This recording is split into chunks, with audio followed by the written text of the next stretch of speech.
Do ouro. Ih, agora tu vai me pegar. Olha que isso vai dar um B.O., gente, calma. Tu cultua eixo do ouro? Não. Mas eu sei que tem algumas pessoas que é meio do contra, assim. Eu não vou dizer que eu sou contra, tá? O que acaba acontecendo? Nossa, vai dar um B.O. isso. Eu sou pé no chão, Aline. Gente, não vai sair da minha boca, mas eu quero convidar vocês para fazer uma pesquisa. Coloque no Google fabricação da primeira imagem do eixo do ouro. Colocou? Beleza, vocês viram que foram 2000, né? Só?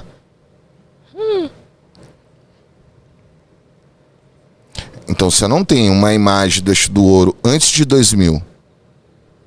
Mas não tem nenhum histórico, nada? O que nós temos como espírito antigo cultuado dentro da Quimbanda, e eu vou falar novamente dentro da Quimbanda que eu pratico, é o Exu Chama Dinheiro. O Exu Chama Dinheiro, ele é o próprio dinheiro em algumas ocasiões, por isso que ele não é um Exu de incorporação. E aí eu acredito que houve esse plágio em cima do Chama Dinheiro, porque o Exu do Ouro, quando ele nasce em 2000 dentro do curso de Rubens Saraceni, ele nasce com esse propósito, não era para ninguém incorporar.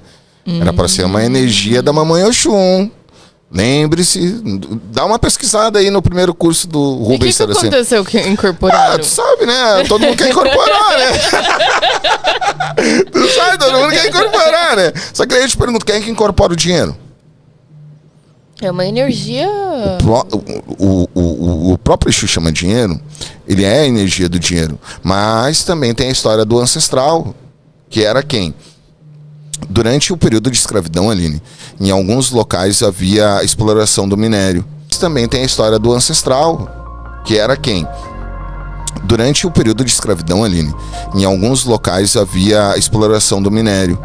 E o homem branco, quando descobria um local onde tinha muito ouro, né, ele pegava alguns escravos, levava o escravo para dentro do minério, tirava todos os outros escravos de lá, e com alguns capatazes ali, né, eles faziam que aqueles negros fizessem juramentos. Que aquele juramento, mais ou menos filmes do pirata, desenho do pirata, assim. Que aquele juramento fosse para guardar segredo e proteger aquele ouro para que nunca ninguém descobrisse a fonte da riqueza. E aí, então, aqueles negros faziam esse juramento e eles eram soterrados vivos ali. E eles abriam, então, para o outro lado e assim eles iam fazendo escavações. E por isso que há então o relato da botija do ouro, a questão da panela do ouro. Então existe esse ancestral que é o guardião dos segredos ocultos do ouro, do minério, e existe o culto do dinheiro, que algumas pessoas vão dizer, é Paimon. Então, beleza, você tem um conhecimento do ocultismo, você vai tratar como o Paimon como dinheiro. Então, o Exu do ouro, algumas pessoas já ficaram bravas comigo em relação a isso, por isso que eu disse que vai dar B.O. Eu digo assim, ele foi... as pessoas, mas como, Phelps? É absurdo, meu pai tem 50 anos e sempre incorporou o Exu do ouro. Tudo bem, me mostra uma imagem do Exu do ouro de 50 anos. Não tem. Tá, Phelps, então se a proposta de trazer o Exu do ouro era uma energia da Mamãe Oxum que representava o ouro da cachoeira da Mamãe Oxum, por que as pessoas incorporam? Não foi essa a pergunta? Nós acreditamos que não é o Exu do ouro. Nós acreditamos que possa ser um Exu da encruzilhada, um Exu sete encruzilhada, um Exu ligado ao próprio dinheiro, um Exu Lúcifer. Nós acreditamos que pode ser um sete da lira. Nós acreditamos que é um outro espírito que está sendo chamado de Exu do ouro, e para ele tá tudo bem, entendeu? Não há problema, deixa que você trate ele como ouro mesmo, tá tudo certo. E a pimenta também, ela não é somente o fogo ardente, né? Ela também tem a questão ali, e é isso que eu falo muitas vezes, Aline, todo mundo bota pimenta para todas as entidades. Sim. Olha a tua unha. Se ela tivesse pintada de vermelho, qual era o nome da pimenta? Dedo de moça? Dedo de moça. Qual é o nome dela? Pimenta? Dedo de moça. Dedo de moça ou pimenta malagueta, correto? O que essa pimenta tá fazendo num padeiro de Exu? E podia comer, sei lá, gostar de comer pimenta. Representa as garras da pombagira e representa o empoderamento feminino, pois sempre representou isso, a unha vermelha. Tá. E além disso, eu não sei se eu posso falar isso aqui, mas representa o órgão genital feminino da mulher. A pimenta? Tem, não tem o formato de um... Não é o formato. Tá. É uma parte pequena. Entendi. Tá. Eu não sei se eu posso falar, entendi. Para o Exu nós usamos aquela outra pimenta que é a pimenta... A biquinho? Isso, biquinho. A pimenta biquinho. Que ela é o quê? Ela é redondinha e ela parece um chapeuzinho, né? Ela parece uma cabecinha com um chapeuzinho. Parece até o próprio chapéu do Exu, né? Então nós usamos aquela pimenta ali. Agora, tenham certeza de uma coisa. Quando você morrer, não vai ser ninguém, não vai ser teu ancestral, não vai ser teu Exu, não vai ser ninguém que vai estar lá no portão. Vai ser a falange dos caveiras. Eles vão estar lá. Teu guia, o teu Exu, eles vão estar contigo nos últimos momentos, né? Ali, no final. Mas até o portão, dali do portão para dentro, é os caveiras que vão conduzir. Geralmente João Caveira, né? Que leva ali o crânio na mão, que vai conduzir até a Cruz das Almas, vai te apresentar lá e vai ser perguntado para o Rei das Almas para onde deve ser encaminhado aquele espírito. Se aquele espírito vai seguir o encaminhamento espiritual daquela falange, daquela legião, daquele segmento, ou se aquele espírito já tem um outro grupo de afinidade. Porque, vamos lá, o cristão, ele acredita no Deus, sim, né? Ele tem que ficar com a turma dele, né? Perfeito. O que o roqueiro tá fazendo lá no pagode? Qual é a ideia que ele vai trocar lá? Entende como é que é a coisa? Sim, sim. Então, cada um no seu quadrado, não se mistura e isso é respeitado. E até faço uma brincadeira, eu digo assim, pô, gente, vamos lá. Vamos parar para refletir um pouquinho, né? Se você tem um culto religioso, aonde esse culto religioso ou essa cultura religiosa tradicional não tem nada a ver com a quimbanda, esquece. Porque, vamos lá, as pessoas criam uma ideia que tem uma escolinha de bruxa ou de bruxo no astral, né? Ah, não, minha entidade era minha, sei lá, minha tataravó. Mas a tua avó fazia o quê? Fritava bolinho de chuva, costurava e ia na missa todo domingo. Tá. E aí? Como é que ela aprendeu tudo isso que ela veio fazer? Me conta. Não, né? Então, assim, eu falo assim, vamos botar o pé no chão. Você não precisa acreditar que teu ancestral é tua avó, teu avô, teu tio. Vamos acreditar que a ancestralidade, isso não é uma imposição, mas sim um conselho, que a ancestralidade ela pode ser registros espirituais que nós falamos aqui. E se as pessoas adormecessem essa ideia um pouco de não, porque eu acho um pouco também de carência, sabe? Tá. Ah, eu não tenho mais a minha avó, então o Exu vai ser meu avô, sabe? Eu vejo essa questão e acaba trazendo uma romantização que muitas vezes não é. Exu não é ursinho carinhoso não, gente. Que, aliás, na Quimbanda traz muito essa imagem totalmente diferente de um Exu adestrado, vamos se dizer assim. A Quimbanda é o culto do morto, né? É o culto da morte, né? Ali é cultuado a faca, ali é cultuado o morto, de fato. Ali Exu e Pombagira é o rei. Ofertar uma rosa para tua entidade. Qual a simbologia que tem por trás da rosa? Bom, nós sabemos que a rosa é um símbolo de conquista. Paixão, né? Mas ela mostra uma total fragilidade, né? Mas ela tem os espinhos, né? É isso que nunca morre. Pois as suas pétalas caem, o espinho não. Então a rosa ela traz essa representação da conquista, da beleza e da fragilidade.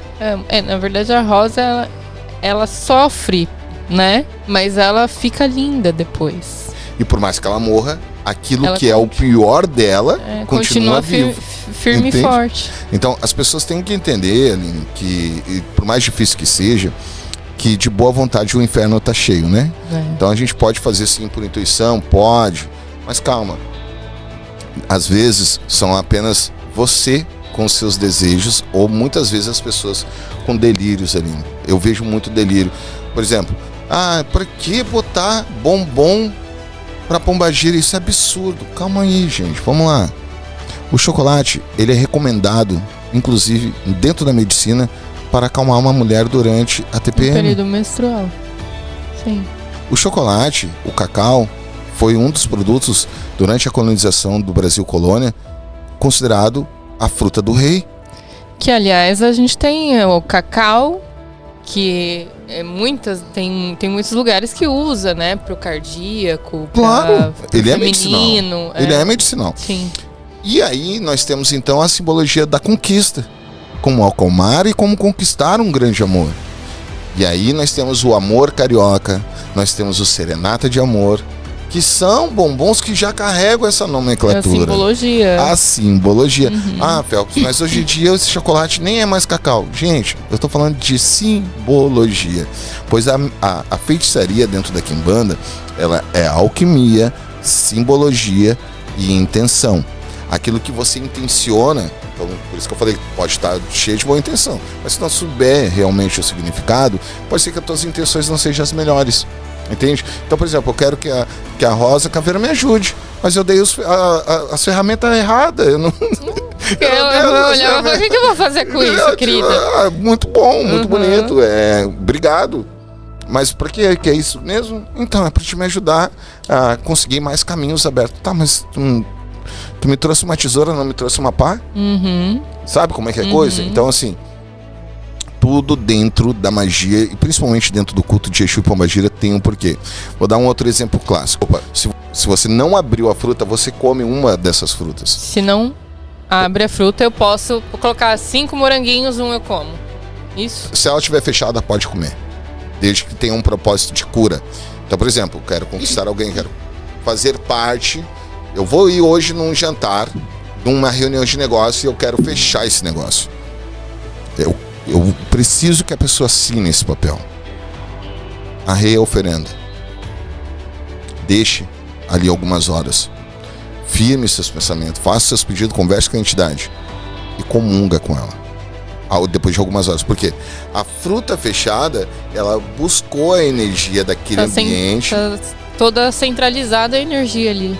E quando você corta a fruta, ela tá fazendo o quê? Ela tá abrindo. Ela tá emanando, né? Então, aquilo que é fechado tá resguardado.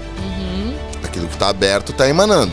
Então, a fruta que tá aberta, ela não tem mais energia. Ela emanou, ela se espalhou. Então, por exemplo, vou arrear um padê aqui. Isso, vou arrear vou fazer uma limpeza. Vai ser com a fruta aberta. Sobre os padês. Vamos falar um pouco sobre os padês? Pode. Porque a gente estava naquela lógica, né, de cada Exu caveira, ar, terra. Vou preparar um padê. Eu vou com a minha intuição? Como funciona isso?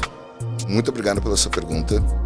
Essa é a melhor pergunta que tu poderia ter feito para mim, porque o padê, ele não é comida de Exu. Tá.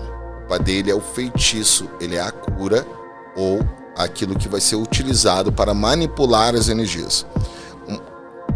Uma comida de Exu, cada Exu tem uma comida específica dentro da nossa quimbanda.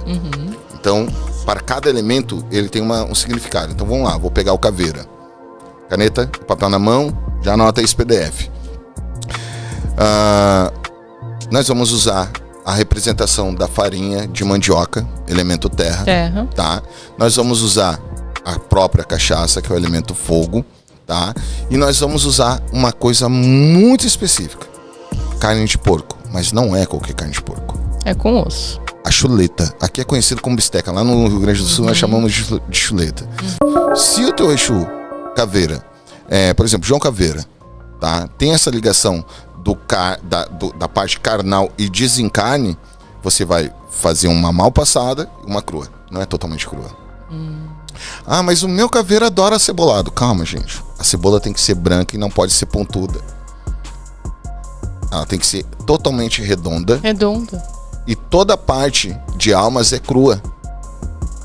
Não pode ser roxa. Por quê? A roxa pega o povo de lomba. Aqui não é conhecido lomba, aqui é conhecido como ladeira. Todo cemitério tem uma ladeira. Sim. Então, esse povo da ladeira, na grande maioria, fica na parte de trás da Cruz das Almas, aonde tem as catatumbas e a subida da lomba, da ladeira. Eu tenho lomba, da ladeira. Ali nós chamamos o começo do reino das almas, reino das catatumbas e o povo de buraco. Então, a terra que é mexida dentro do cemitério para tirar corpos e para abrir mais espaço, ela vai criando essa ladeira. Muita terra é mexida para criar essa ladeira. Então, a parte roxa são justamente a ligação, não somente, né, da coroa, da realeza, mas também da decomposição. A cor que o corpo fica nos primeiros momentos da decomposição, ou seja, ainda não está cor de berinjela. Então nós vamos ter muitas entidades que usam a cor roxa, mas no caveira, não especificamente. Já a rosa caveira... Porque ele já caveira? Exato. Já fez todo o processo. A rosa caveira vai roxo. Vai roxo? Sim. De um lado da face ela é uma ainda caveira...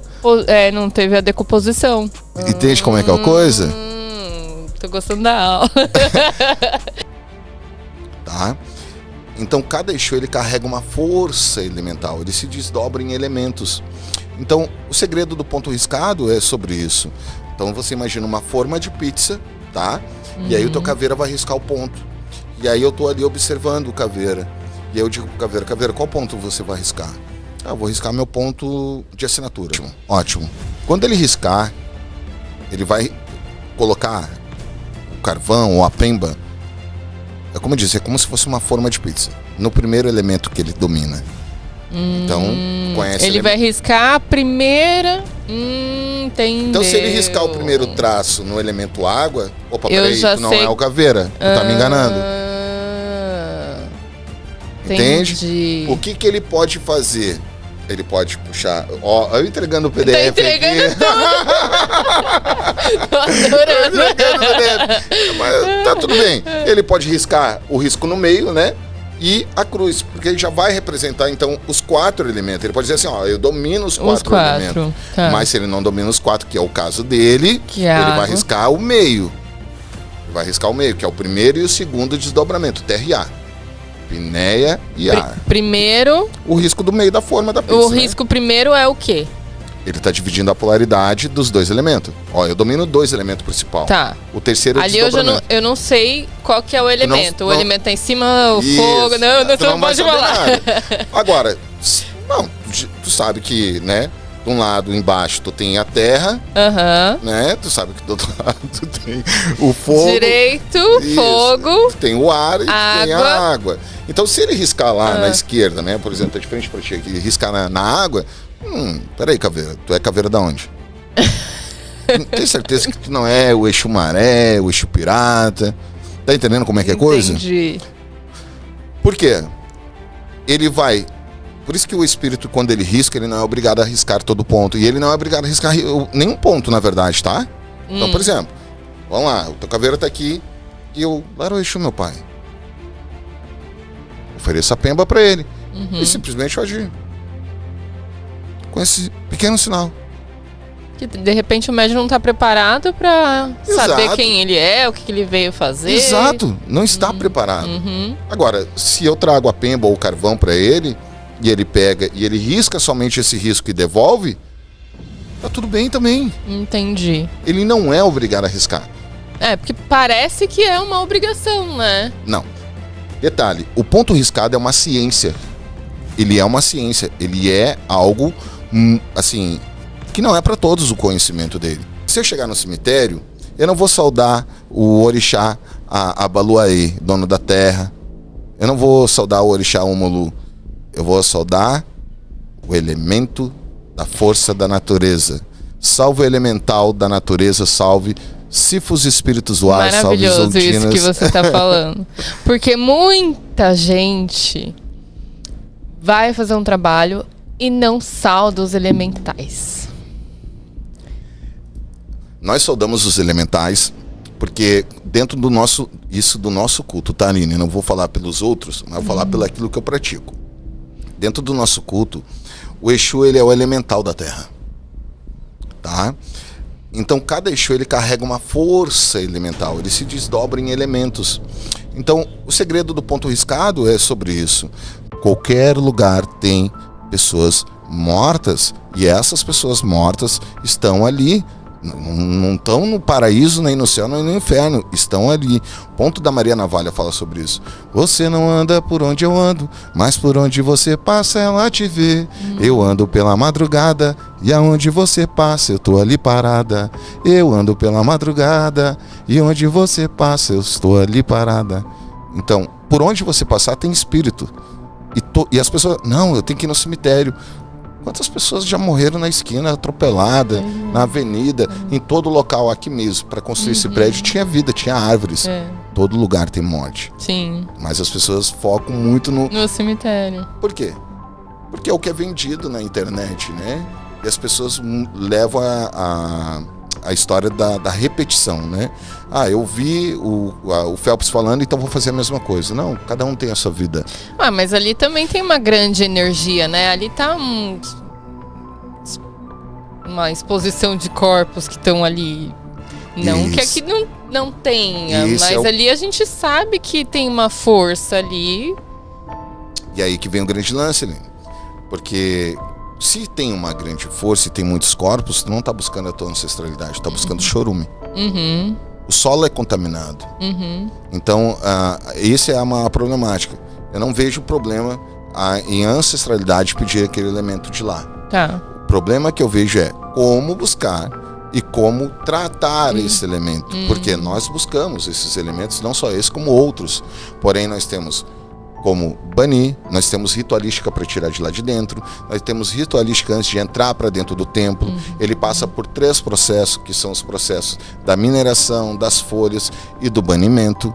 Ou seja, toda essa terra, ela é preparada e ela é então, de certa forma, purificada, trazendo principalmente, né, um poder de vida e de ativação através de folhas, rezas, invocações, para que aqueles espíritos que ali vieram junto com aquele carrego não sejam assentados, porque não é eles que eu quero. E aí por isso que muitas vezes nós vamos dizer assim, o Exu traz um quiumba, ele não traz um quiumba, porque se aquele assentamento não foi preparado, ele traz uma legião de quiumbas. Porque tu buscou o chorume, centenas e milhares de pessoas que escorreram pelo solo por muito tempo. Então as pessoas têm que entender, existe um processo. É a mesma coisa, tu vai num salão de beleza, vai fazer aí um processo químico, sei lá, vai ter várias etapas. Por isso a necessidade, Aline, de algumas pessoas, e não todas, porque hoje eu tô vendo, desculpa que eu vou falar aqui, feira da banana, todo mundo gritando, você tem que fazer o assentamento, você tem que assentar sua pombagira, Não, isso não é para todo mundo, gente. Você precisa equilibrar e principalmente deixar as coisas alinhadas. Você não vai conseguir se desfazer da maldição do ancestral, mas você pode alinhar, equilibrar para que isso não seja um problema na tua vida. O maior objetivo e o desafio de qualquer ser humano é manter o seu equilíbrio. Nós estamos numa constante, né? Altos e baixos, altos e baixos. E o desafio é tentar manter uma linha reta. E isso é impossível para qualquer ser humano.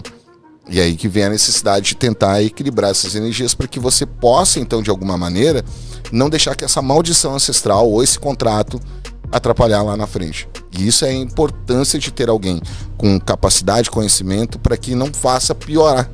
A coisa piorar, né? Sim, sim. Porque tu tem uma bomba, aí tu chama um cara que não sabe desativar a bomba. O cara vai explodir aquela bomba. Se fosse assim, nós não teríamos as equipes especializadas antibomba, né? Qualquer policial ia ali, qualquer bombeiro ia ali, desativava. Não. Então nós entendemos que um assentamento mal feito, uma iniciação mal feita, um oráculo mal feito, ao invés de te ajudar, pode te trazer consequências terríveis. Tu pode estar caminhando caminhos que não são seus. Por exemplo, vamos lá, a Aline assentou a sua pombagira e mandaram, então, através de alguma suposição, de um oráculo, que buscasse alguns elementos. Mas aqueles elementos não fazem parte da ancestralidade da Aline. E talvez a Aline esteja, então, caminhando caminhos que não é dela.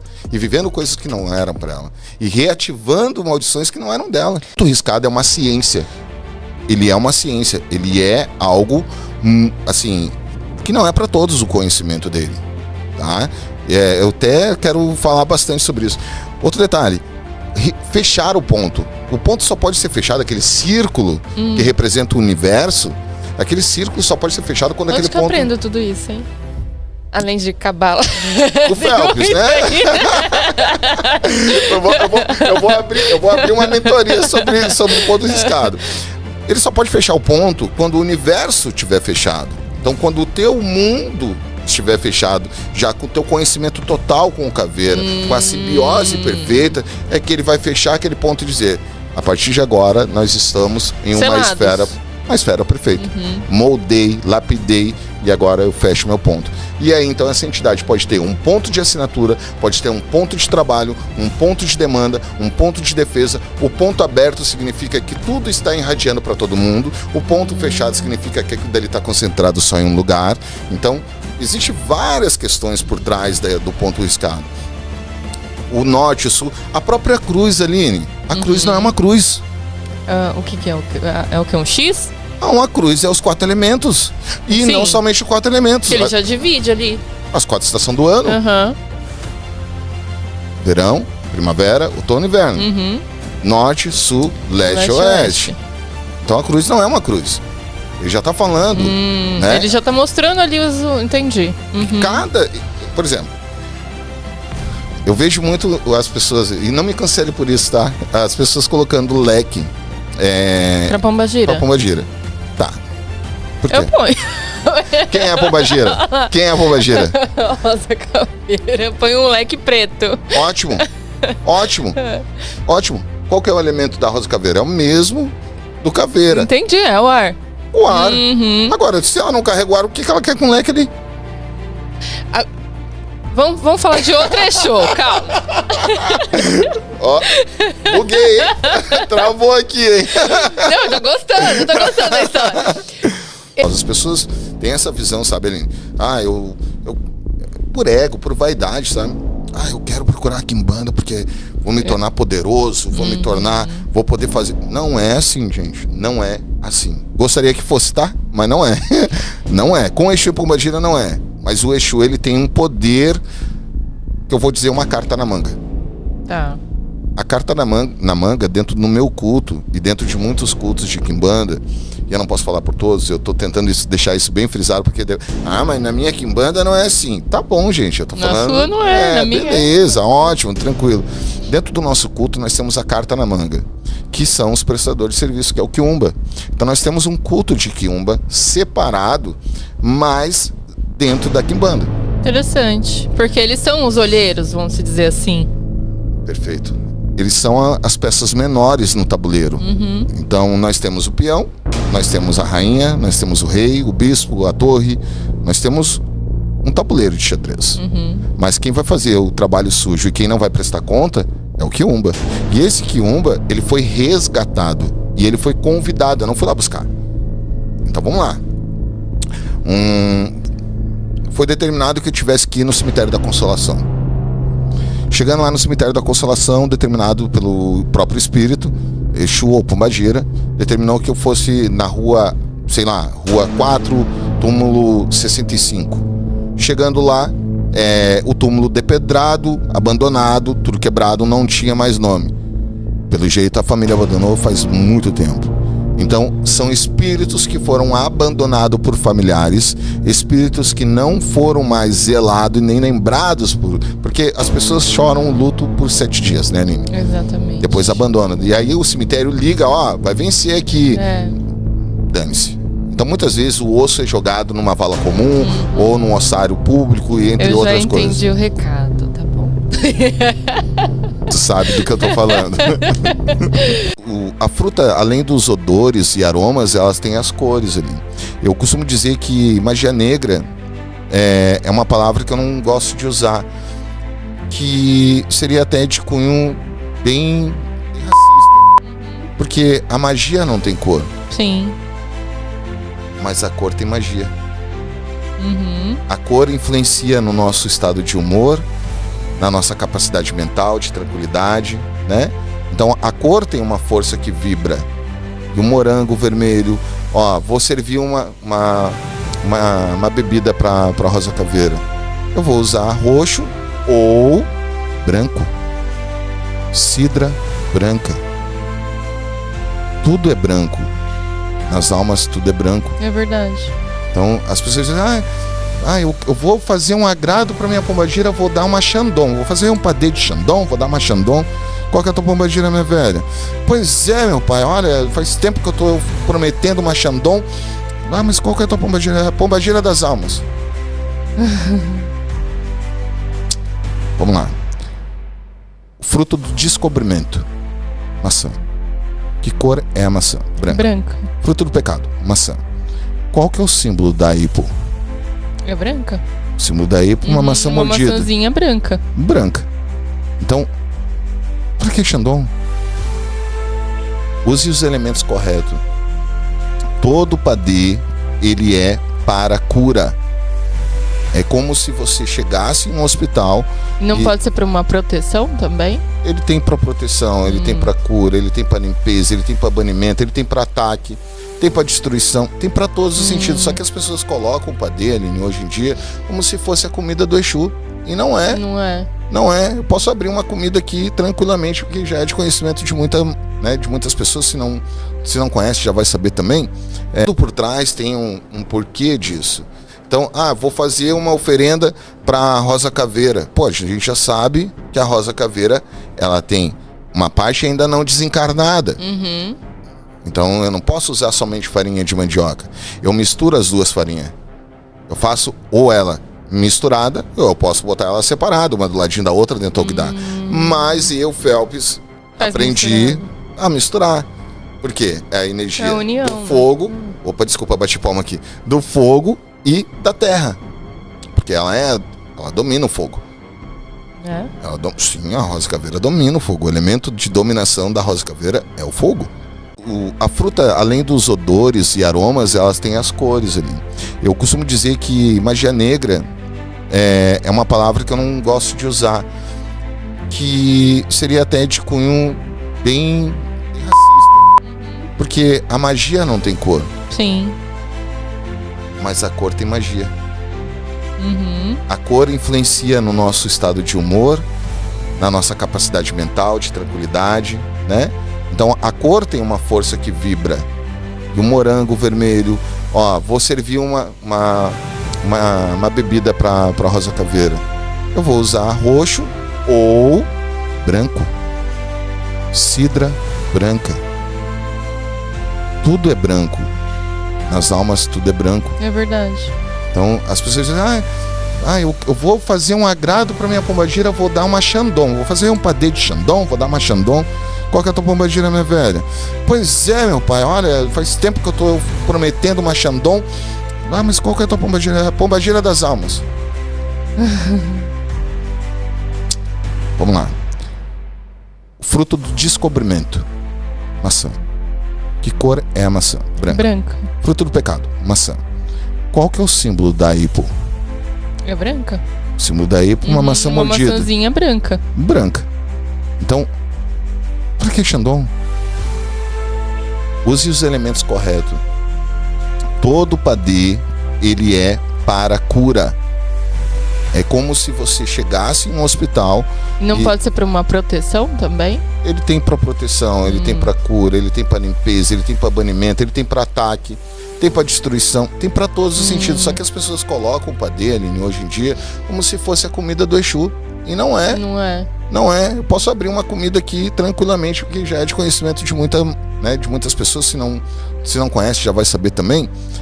A palavra inferno vem do latim, significa inférios. Todos nós vamos para o inferior, ou seja, quando nós morremos, nós vamos ser enterrados. Sim. Ou, vai para a gaveta. Mas igual, vai ser inferiores, né? Então, esse é o local que eu vou encontrar Exu Lúcifer, porque Lúcifer não tem nada a ver com o diabo, gente, pelo amor das guampas do meu pai Belzebu. Não é isso. Aquele que traz conhecimento, que traz a luz, que traz então a energia, né? Então é um Exu que traz muito conhecimento. Então hoje, para te ter um local movimentado como esse, são pessoas burras que transitam aqui? São pessoas ignorantes que trabalham aqui? Não, Faria Lima, gente. Tá, eu não ia falar, né? Então, tá entendendo? Nós estamos falando de uma entidade que ela tem o poder de trazer o conhecimento. Ela tem o poder de te trazer muita sabedoria, muito dinheiro O cara é o cara que tem os atalhos. Ele não é o Lúcifer da Netflix, não. Ele não é o Lúcifer do diabo, não. Ele é um Exu, como todo outro. Ele carrega um codinome, que ele representa, então, o quê? Aquela entidade que conhece a sabedoria, conhece a cultura, conhece a economia, conhece É um culto. Me faz pensar em uma outra pergunta, que é... Alguns Exus, eles não falam seu nome de cara. E aí você fica cultuando aquele Exu com nome, até que de repente ele fala, olha, eu não sou esse tal desse Exu aí, eu sou outro. E aí? E aí que vem um grande lance, porque isso é muito comum. E acaba acontecendo isso porque o Exu, ele é convidado. Então, por exemplo, dentro da Umbanda, o Exu, ele não é uma linha de trabalho na Umbanda. Dentro das 7 linhas de Umbanda, não. Qual que é a linha de Exu? É uma linha agregada. Então essa linha agregada é convidado. Então o Exu lá dentro da Umbanda, ele vai seguir, né, a doutrina e as direções dos maiorais daquela Umbanda. Então quem é o maioral da Umbanda? Preto Velho, Criança e Caboclo. É eles que vão ditar. E aí ele tá lá, não é pelo Preto Velho, pela Criança e pelo Caboclo, ele tá lá por ti. Porque tu está lá. Então ele vai se adaptar e vai estar presente naquele local como convidado. E se lá foi determinado que ele se apresente como Pantera Negra, assim ele vai fazer. Mas quando ele sair de lá e quando ele tiver o culto dele próprio, ele pode dizer, olha, tá tudo certo. Agora eu posso me apresentar para ti, eu sou Exu Veludo. Existe pombagiras, Exus, que tem alguma ligação com outros deuses que não seja os orixás? Polêmica, hein? Tô polêmica hoje. Eu acho que a Aline afiou bem afiado. Tá afiado o negócio, viu, Aline? Tá afiado, ó, polêmica. É muito interessante essa pergunta, porque sim, muitos Exus e pombagiras na sua vida tiveram cultos a divindades a qual não fazem parte do nosso conhecimento ou nem do segmento do brasileiro, né? Então, por exemplo, vamos pegar um pequeno exemplo. Próculos. Quem é Próculos? Não conheço. Tata Caveira. Aonde o Tata Caveira tem a sua história como Próculos? Egito. Aonde nasce o culto do morto? Egito. Né? As múmias, né? Exato. Aonde nasce o culto da faca do morto? Egito? Não, é absurdo. Tá falando besteira. Pois Egito era a era do cobre. Calma. A faca caiu do céu. Literalmente. Sério? Sério. A primeira... Quantas vezes tu já ouviu alguém perguntando? Eu falei isso no outro podcast, mas eu não posso deixar de falar aqui também. Quantas vezes tu ouviu alguém falando assim, quem deu a primeira faca? Quem é o primeiro mão de faca? Quantas vezes tu ouviu isso? Algumas vezes. Ai, mão de faca é besteira, porque quem é que inventou isso? Quem é que deu a primeira mão de faca? O que existe antes do primeiro? O que existe antes do 1? O 0. Então ninguém. A faca caiu do céu, literalmente. A faca caiu do céu, literalmente. A Aline tá bugando e eu vou bugar ainda mais. Eu vou travar a mente dela agora. Vamos lá. Dentro do túmulo de Tutankhamon foi encontrada uma faca. A primeira faca? Essa faca, ela é uma faca iniciática. Não sabia disso. Não. Tá, vamos lá. Iniciação do quê?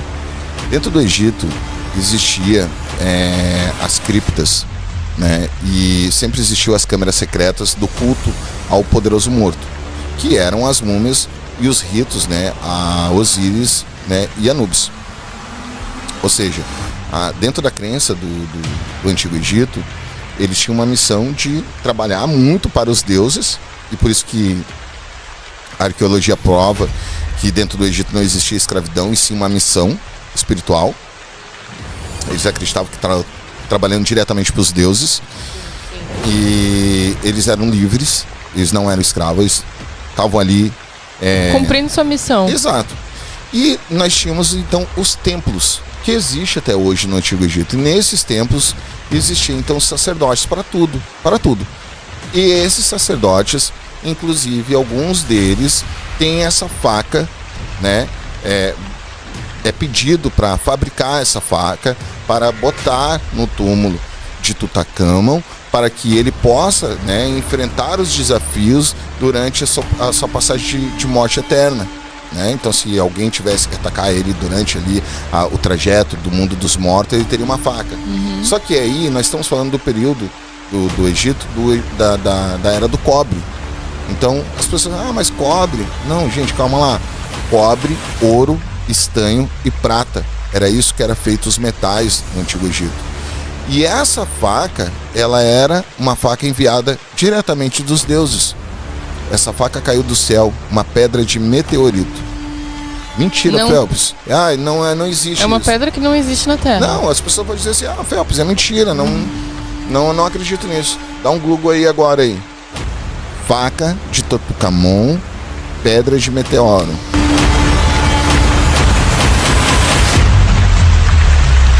Eles eram muito técnicos, eles tinham uma tecnologia, Aline, que eu fiquei assustado nesse curso da USP que eu tô fazendo. Eu fiquei assustado, assim, a capacidade tecnológica. O helicóptero que eles Não pintaram. É helicóptero. É o quê? É um helicóptero. O que é? O que acontece? Aquela história do helicóptero do submarino é o nome de um faraó. Só que o que acontece? Por exemplo, Akhenaton, tá? O Akhenaton é o faraó. Daí eles colocavam, é chamado de cartucho, ou seja, uma plaquinha, tá? Colocado ali no hierógrafo, o símbolo representando então Akhenaton. Só que passou muito tempo, né? 3, 4, 5 anos ali, surge um outro faraó. Aí o outro faraó vai lá e diz, eu quero meu nome aqui, agora esse templo aqui é meu. E aí então era colocado um outro cartucho por cima, ou seja, aquela pedra era lapidada várias vezes. E aí o que aconteceu? Um cartucho, essa do helicóptero submarino, eu fiquei muito curioso também, um cartucho de pedra caiu sobre o outro.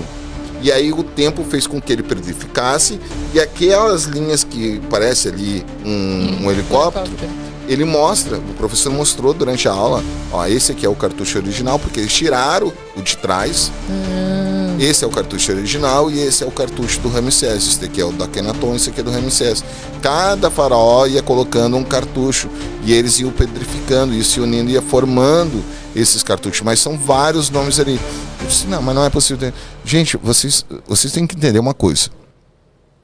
No Antigo Egito, eles dominavam uma tecnologia que, obviamente, que muitas pessoas vão dizer que veio do outro mundo.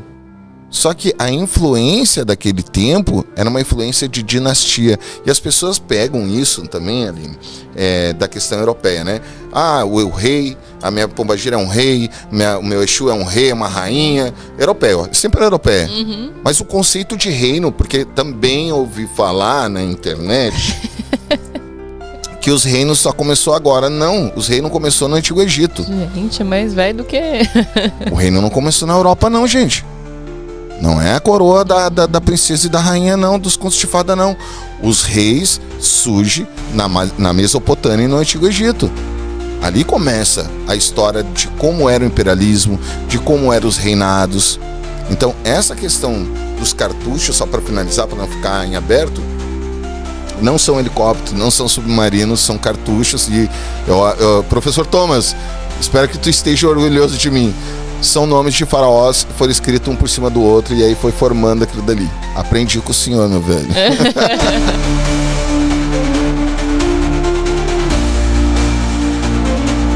Chegar aqui e falar para vocês que foram alienígenas que construíram as pirâmides e eles eram alienígenas e que etc. é tirar o mérito do povo egípcio.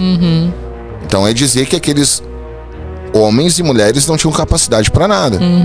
Então, o que o europeu construiu, pode.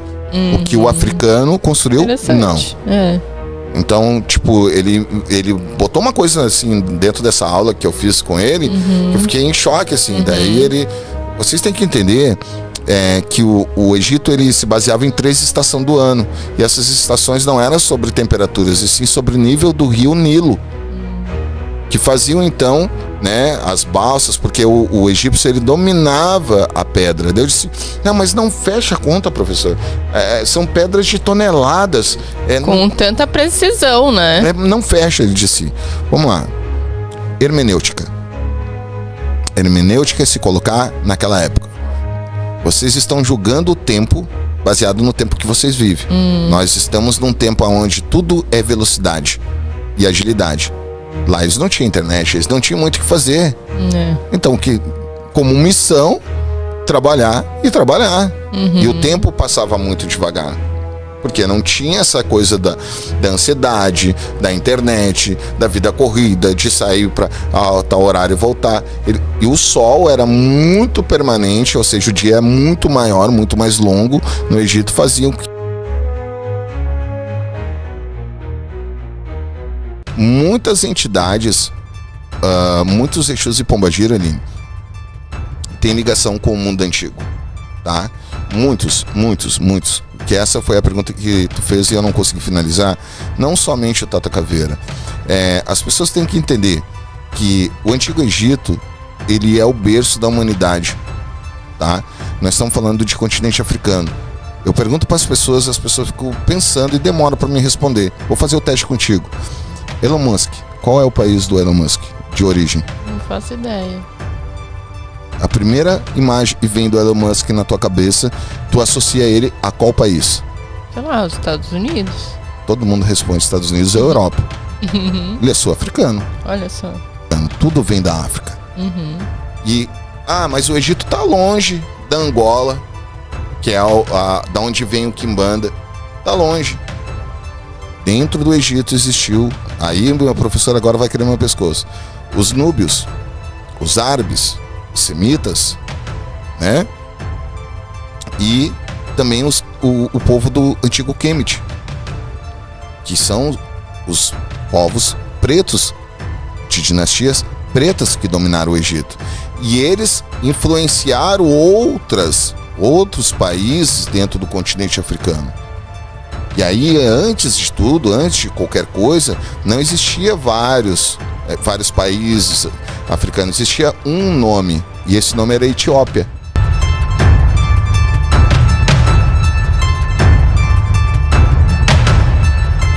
Tudo que nós conhecemos como continente africano era chamado de Etiópia. E aí eu lanço a pergunta. Vocês já pararam para pensar que o único país da África não foi colonizado e não foi escravizado, foi a Etiópia? E se eu disser para vocês que eles dizem que tem a Arca da Aliança? E se eu disser para vocês que essa Arca da Aliança talvez não seja a Arca da Aliança, seja um artefato egípcio que foi roubado do Antigo Egito? E que aqueles 2 anjos querubins que estão em cima da Arca da Aliança sejam 2 representações de Ísis? Uau! Olha aí, puxa aí a imagem, vou dar uma pesquisada aí. A imagem da Arca da Aliança, 2 querubins, casazinhas. Que as asas são... Olha com atenção a imagem de Ísis. O livro que está fora da Bíblia, qual que é? Enoque. E também está dentro da Bíblia ortodoxa da Etiópia. Então a Etiópia tem uma Bíblia ortodoxa de 800 páginas que contém o livro de Enoque. A palavra magia negra vem do Enoque. Então Enoque foi tirado da Bíblia dentro do Conselho de Nicéia porque quem lê Enoque ou quem tem um conhecimento de Enoque nunca mais vai acreditar na Bíblia. E a Bíblia é o cabresto da sociedade, né? A Bíblia ela é a ditadura ou aquilo que dita nossas regras dentro de um sistema capitalista ou socialista. Independente do sistema que é aplicado, quando você vai fazer um juramento num concurso público, tu jura sobre uma Bíblia. Quando você vai fazer um testemunho num júri, é sobre uma Bíblia. Então, muitas coisas que, inclusive na Inquisição, era usado como justificativa à Bíblia. A escravidão, justificativa à Bíblia. Então, se traz o livro de Enoque, cai tudo por terra, Aline. tudo por terra. E é muito importante que as pessoas entendam que não foram os africanos que foram tirados da sua terra e pisaram primeiro aqui. Primeiro foram aqueles que um dia cruzaram e chegaram aqui e se tornaram nativos da terra, mas quem trouxe a ideia de exploração foi Portugal, quando abriu os calabouços, abriu então as celas lá onde tinham os degradados, que eram pessoas que estavam acusadas de feitiçarias, pessoas estavam sendo acusadas de contrabando, de prostituição, que estavam presas, que vieram para o Brasil como degradados para ser trabalhadores, criarem portos. E eles fizeram o primeiro contato com os nativos da terra e viram então que aqui era uma terra muito produtiva. Voltam então a Portugal, né? Portugal querendo saber, e aí? Os caras que foram lá para cumprir penitência, como é que tá lá? Os caras descobriram que lá tem uma terra super produtiva, tem povos lá inclusive. Então beleza, então nós vamos para lá. O que precisa? Não, precisa de mão de obra, então vamos comprar escravos. Então as pessoas têm que entender que a energia dessa terra, ela vem dos nativos da terra, elas vêm dos degradados, e por isso que nós vamos falar o jeitinho brasileiro. Não dá o jeitinho brasileiro, fura a fila, passa ali, o sinal tá amarelo. Isso vem muito da ancestralidade dos degradados. Minha pombagira, ela era uma duquesa lá da França, mas chega aqui, toma uma 51, fala besteira pra caramba, nem o francês não domina, sabe? Então, as pessoas têm que entender que veio para cá foi degradados, depois os africanos que foram arrancados das suas terras, né? E lembrando também, Aline, que os africanos que vieram para cá, os povos bantus, eles foram os povos que perderam as suas guerras. Os reis e rainhas lutaram até a morte em terras bantus. Eles lutaram até a morte. E os que não morreram entraram para os navios negreiros. E aí a galera pega uma visão muito distorcida da coisa, Aline. Porque Aloysio Fontinelli demonizou Exu, porque a Umbanda demonizou Exu. Mentira.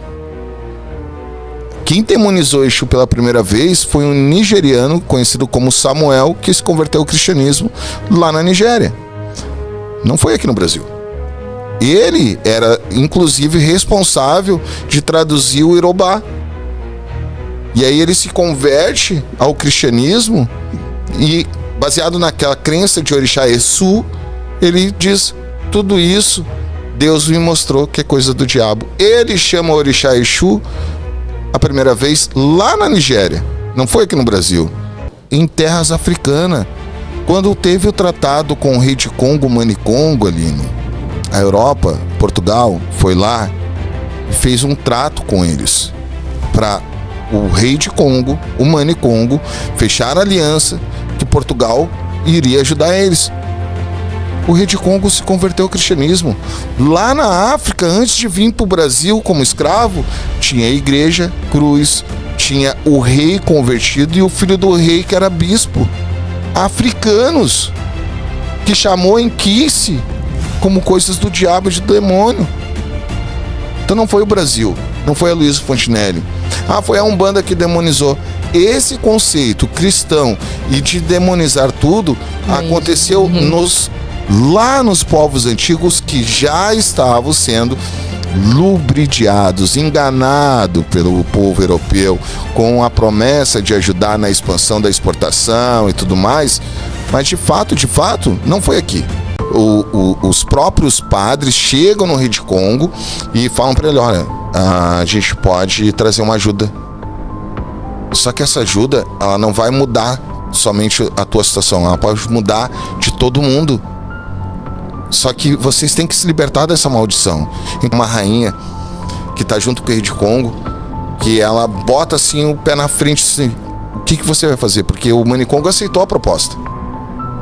O que você vai fazer? Ele está dizendo para nós abandonar nossos ancestrais, abandonar aquilo que nós acreditamos, e você vai aceitar? E ele não responde nada e aperta a mão do padre. que isso significa? Que eram acordos feitos.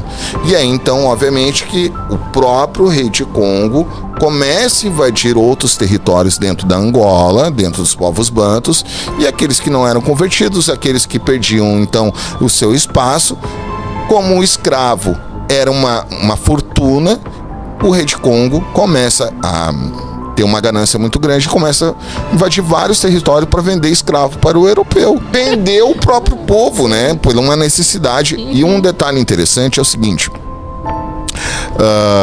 Chegou um momento que o rei de Congo ele sofre retaliações. Do próprio povo. Claro, porque... E aí é onde entram os quimbandas. Então, os quimbandas, os mulojos, os maquiabambas e os feiticeiros e feiticeiras que lá existiam, juntamente com uma força armada, que não era uma força armada como a Europa, que tinha lá suas armas de fogo, se reúne e meio que criam lá um grupo de rebeldes para tomar o poder de volta.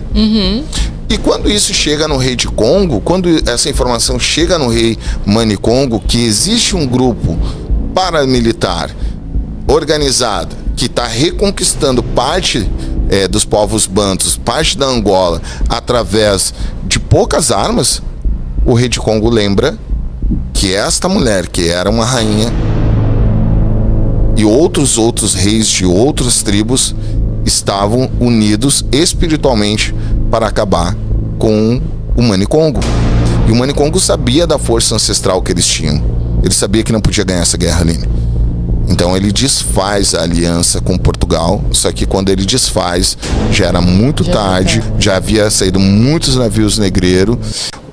O que fez o Mani Congo recuar foi quando ele descobriu que essa força de rebelde estava indo na direção dele, continha feiticeiros. Ele desfaz a aliança com Portugal, com a Espanha e com outros povos ali da própria África, e desconverte na hora, porque ele sabia que não ia poder lutar contra espíritos ancestrais, espíritos invisíveis. Então, muitos europeus que estavam lá ajudando o rei de Congo a saquear outras terras, pegar pessoas como escravo para botar no navio negreiro, morreram. Mas morreram assim, uma tropa de 50 homens muito bem armados, entrou numa tribo onde só tinha homens com lanças.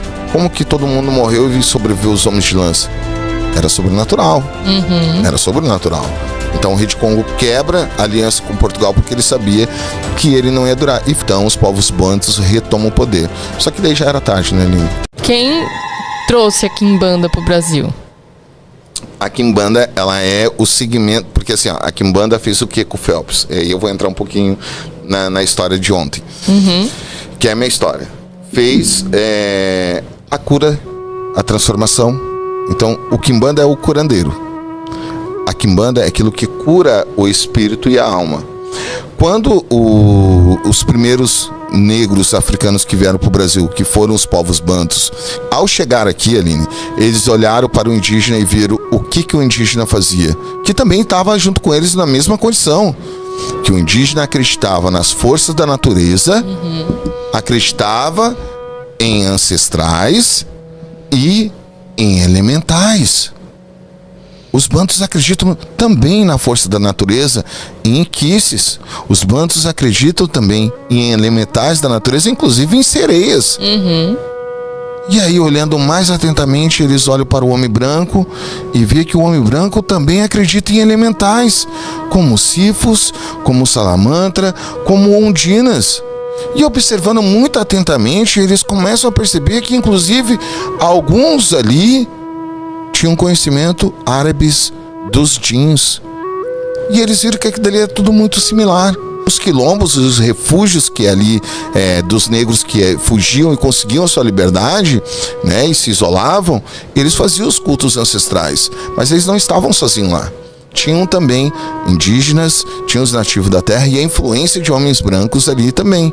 Então, a quimbanda no Brasil, ela é a fusão dos três, da influência dos três povos que foram trazidos de forma forçada. Resumidamente, Aline, a quimbanda, quem traz para o Brasil o conceito do culto de quimbanda são os próprios ancestrais, escravos, nativos da terra, bantus, e com influência de outros povos, que junto com a bruxaria ibérica, bruxaria medieval, juntamente com as magias, né, trazidas dos povos africanos e as magias da pagilância indígena, se cria o conceito de quimbanda, se cria o culto de quimbanda. Tá, mas como que passa a ser chamado de quimbanda e por quê?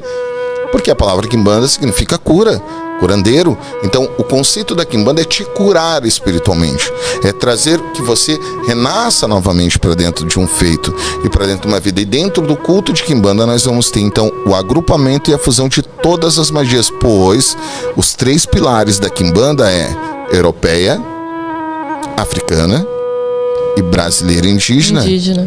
Então, é a fusão dos 3. Uma vida. E dentro do culto de quimbanda nós vamos ter então o agrupamento e a fusão de todas as magias, pois os 3 pilares da quimbanda é europeia, africana e brasileira indígena. Então é a fusão dos 3. Nós não temos algo puro em lugar nenhum. Todos os cultos passaram por influência.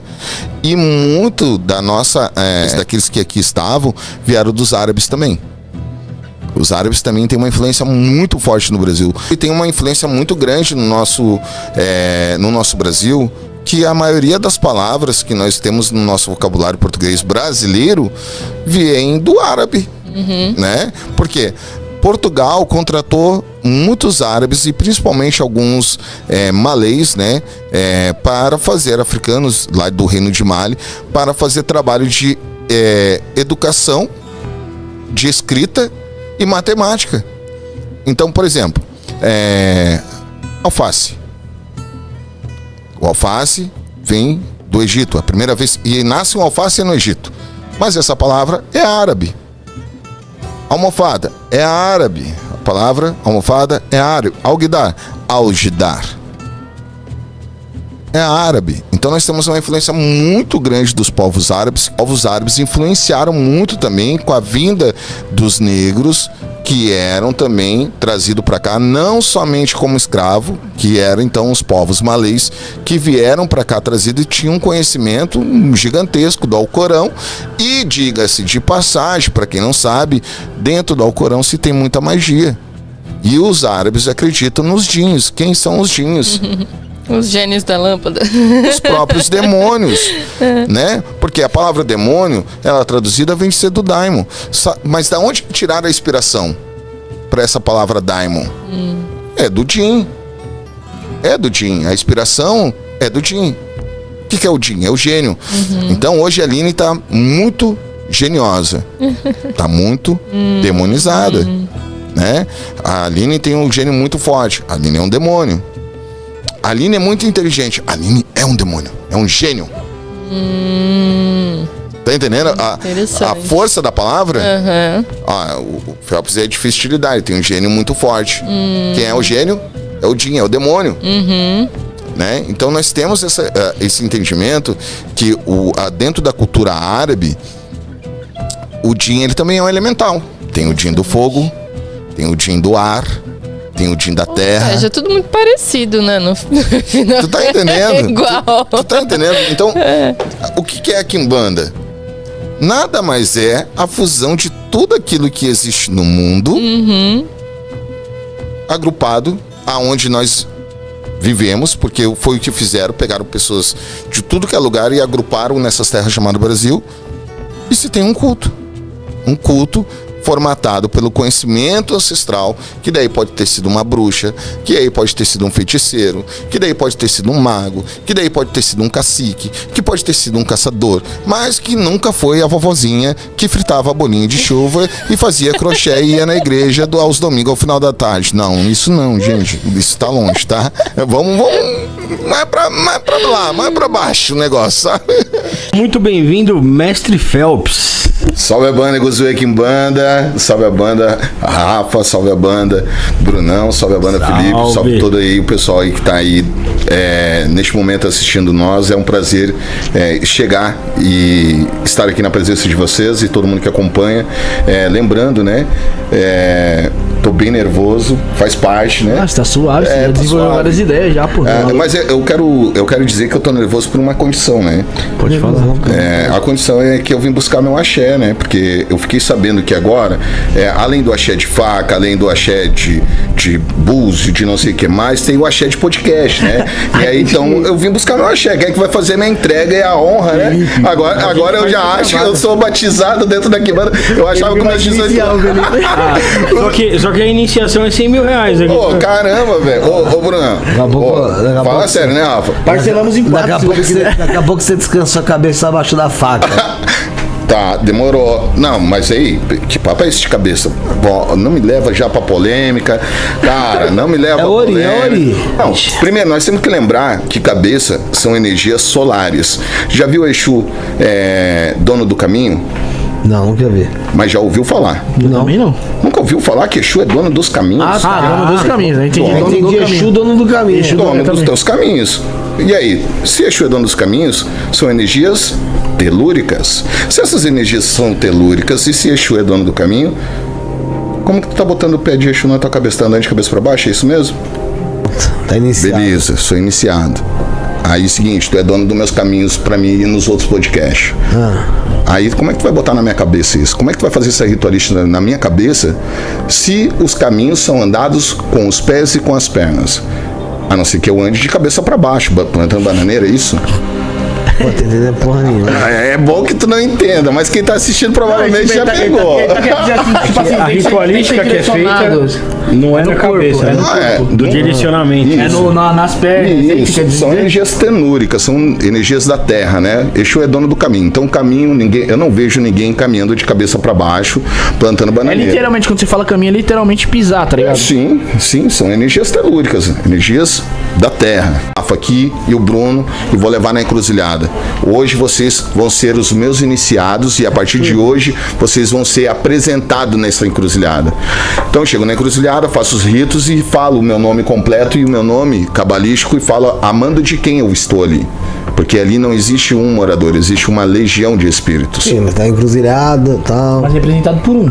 Representado por um. Ali eu vou dizer as palavras mágicas, vou falar o nome de vocês e vocês vão fazer o juramento que eu fiz ali, repetindo as palavras, e ao final as letras minúsculas. Desse contrato. Os problemas. Essas letras minúsculas vão dizer, da mesma forma que ele tem permissão para chegar nessa encruzilhada, com a proteção e com a assistência e a observação de cada espírito, sendo protegido pela capa de Exu Tranca-Rua, ele também tem o direito e o dever e a obrigação de honrar e ser leal a esta família e esta cabala de Exu. O Rafa, o Bruno, vier aqui escondido, de dia, de noite, madrugada, em qualquer horário, que ele não consiga sair desta encruzilhada ou em qualquer outra que ele passar. E aí tu pode ter certeza, irmão, que a parada vai ficar louca. Seja no mato, na praia, na estrada, aonde tu passar, alguém vai te pegar. Então pra você existe incorporação inconsciente. Óbvio, quem é que falou que não existe? Muita gente. Por quê? Qual o conceito? Agora nem lembro ainda. Como que tu desliga uma pessoa para te levar essa pessoa para o caminho correto? O processo da incorporação inconsciente, para deixar claro, ele é um processo de necessidade. Ele não é um grau evolutivo. E ele não é um grau para todos. Ele não é algo que acontece para todo mundo. Existe uma necessidade. Eu fugia da incorporação, eu tinha uma problemática, eu não acreditava naquilo dali. Então, peraí, dá uma pancada na cabeça dele, apaga ele. E deu. Então, assim, eu não tô, mais uma vez, eu não tô aqui para julgar, nem nada, mas eu não posso ditar a minha incorporação como regra para outras. Então, se tu não te incorpora... Para você que está assistindo aí, se tu te incorpora e vê e escuta, tá tudo bem, gente. Agora, você não pode virar para outro e dizer assim, não, eu incorporo, eu vejo, eu escuto, e é assim que tem que ser. Quer dizer, é ditadura isso? É isso mesmo? Ditadura para quem é processo espiritual de incorporação? Não, só pode se incorporar se tu vê e tu escutar. Do conceito do inconsciente, nós temos que entender o que é uma incorporação primeiro. Fluido, radiação e incorporação. São 3 principais fases. Tá? Isso para se incorporar. Sim. Tá. A partir desse processo, o que nós temos que entender? O que cada processo dentro desse faz? Vamos lá, então. Vamos lá. Primeiro, fluido. O que são fluidos? Tudo aquilo que são perceptível aos teus sentidos. Tá? Então, quando tu sente o cheiro do perfume, do incenso, são os fluidos. Então, esses sentidos são arrepios, coceira, membros gelados, coração acelerado, garganta fechando, visão turva, dor de cabeça. Isso é, então, o fluido. Tá? O que é o fluido? Então, é só a presença... É o pré. Vamos botar assim, ó, que fosse a presença da energia chegando, tipo o barulho da moto que tá vindo lá longe. Você tava sentindo. Tu tá ouvindo, tá sentindo a parada. Já a irradiação é interessante. Por quê? Tu tá na praia, tá embaixo do guarda-sol, tá com protetor solar. Não tá? E não queima? Mesmo tu estando embaixo do guarda-sol, não te queima? Sim, Então, é exatamente esse processo. A irradiação é confundida com a incorporação. Então, obviamente, que ninguém está incorporado, tá todo mundo irradiado ali. Por isso que eles falam que não existe incorporação semiconsciente ou inconsciente, porque ninguém está incorporando, tá todo mundo irradiando. A irradiação é o processo da aproximação do espírito. Ele cola no perispírito. Perfeito. Isso é irradiação. Tu está irradiado, tu está sendo, então, naquele momento preparado. Tu está irradiado, tu está sendo, então, naquele momento preparado. Aí sim nós vamos ter o outro processo, que é a confiança. Então, a confiança do espírito, e tu também, porque tu não conhece a incorporação. Tu não sabe como que é que funciona. Não vem... As pessoas criam um negócio... eu vou contar minha primeira incorporação. Para mim foi um inferno. As pessoas desenham aquilo ali como algo magnífico. Romantiza o negócio, né? Então, aí que vem a parada. Por quê? Quando passa do processo da irradiação, o espírito, sabe quando o cachorro passa assim, o cachorro de rua passa assim do teu lado e meio que fica te cheirando e tu meio, esse cachorro vai vir morder? Então, é o espírito se aproximando, será que eu confio nesse cara? Será que eu não confio? E tu também ali, tipo, e é onde passa na frente da incorporação, tá ligado? Aí tem a incorporação semiconsciente, que é o cara que está vendo ou está ouvindo, ninguém vê e ouve, é vendo ou ouvindo, tentando reagir, não consegue, já passou por esse processo do fluido, já sentiu o coração batendo mais forte, já sentiu toda a vibração, sentiu ali o fluido, sentiu a irradiação, e agora ele já não tem mais o controle da audição, nem da fala, tenta falar, tá com vontade de gritar, tá com vontade de gargalhar, e agora isso é uma incorporação semiconsciente de verdade, não é uma irradiação que as pessoas estão praticando hoje na grande maioria, e não todas, na grande maioria das vezes no terreiro, não é incorporação, é irradiação. Incorporação, a palavra já diz, é incorporar, é trazer essa entidade para o win da pessoa. Entende? Eu não estou dizendo que um espírito entra dentro de um ser humano. Sim, ele fica acoplado. Isso. Ele vai ficar do teu lado, ele vai ficar atrás, ele vai te guiar. E esse processo do semiconsciente é um processo necessário. Por quê? Eu sou um médium semiconsciente, eu escuto tudo, mas uma hora tu não vai escutar. Tu vai só ver, porque nem tudo é para te ouvir. Uma hora tu não vai ver, porque nem tudo é para te ver. Então esse processo ele é necessário. Sim. Como você enxerga então a possessão? Que é uma energia totalmente diferente. Então, o filme de possessão, a pessoa tá lá, não leva pro lado hollywoodiano, de Hollywood, tá? E também nos cultos do Rio Grande do Sul, que eles chamam de ocupação e tal.